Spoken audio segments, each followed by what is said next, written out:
These 13 knives, we all use them in turn. First we use 12mm milling cutters to remove unwanted materials. Trim the approximate shape we need.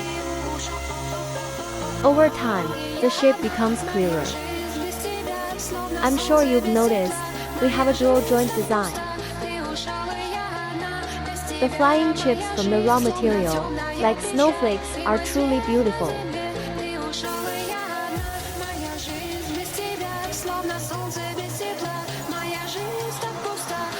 Flip it over, then use a 2mm extended end mill to trim the edges and shape the chamber.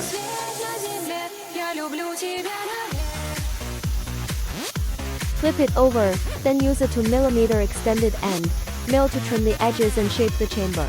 Use a 3mm mill cutter to trim the edges. Cut the thread OD and plane perfect grooves at the bottom of the thread. Machine two external threads with the thread milling cutter. Rotate the axis for side hole punching.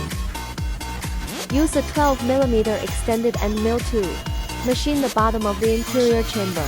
Clear edges at the bottom with a 4mm extended end mill.